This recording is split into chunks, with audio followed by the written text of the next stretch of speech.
Steep stands steeped in history. You're watching World Stadium Profiles, and this is Real Madrid's Estadio Santiago Bernabéu.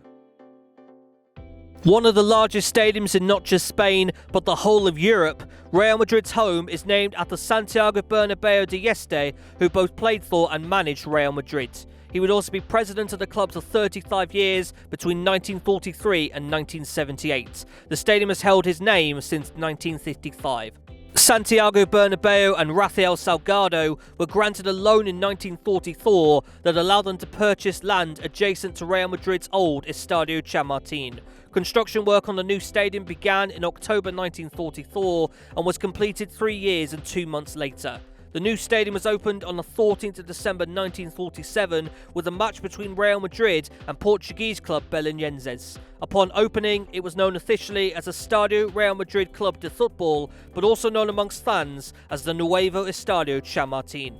Expansion work in the mid-1950s took the capacity of the stadium up to 125,000. Following a General Assembly of committee members on the 4th of January 1955, the decision was made to change the stadium's name to the Estadio Santiago Bernabéu one, which remains in use today.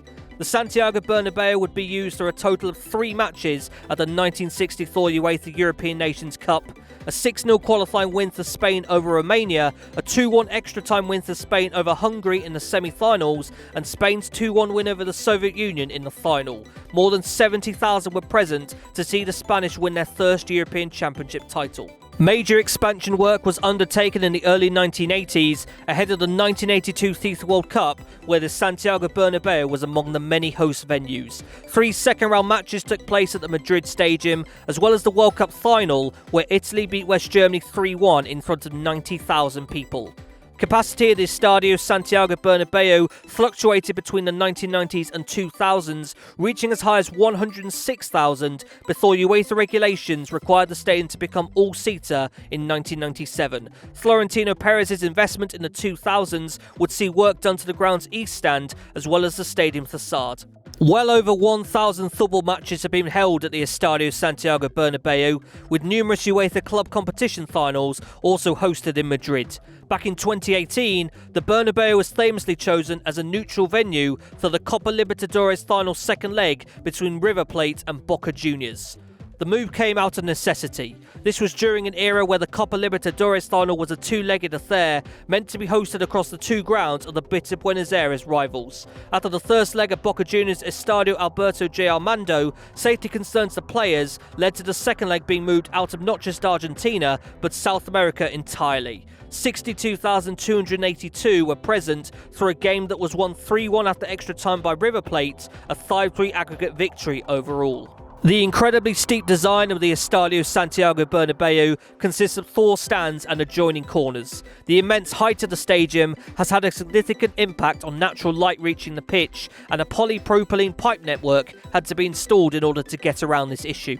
The main stand, and the one of the 4 different in overall layout than the rest, is the East Stand. It houses a number of executive seating blocks and major club facilities, including the dugouts and tunnel. Away supporters, when present, have been known to be housed in the very top tier in the blocks around the stadium's northeast corner.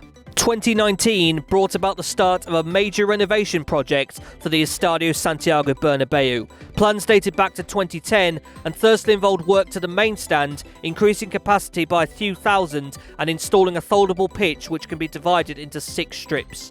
The renovation project continued into the 2020s, creating a futuristic facade with a roof that covered every seat and installing bioclimatic systems for renewable energy. Official reopening came on the 23rd of December 2023. Capacity at the time of writing sits at 78,297. Have you had the chance to experience the Estadio Santiago Bernabéu before? Let us know in the comments below, and be sure to subscribe to the Matchday Man for more stadium profiles like this one. I'll see you then.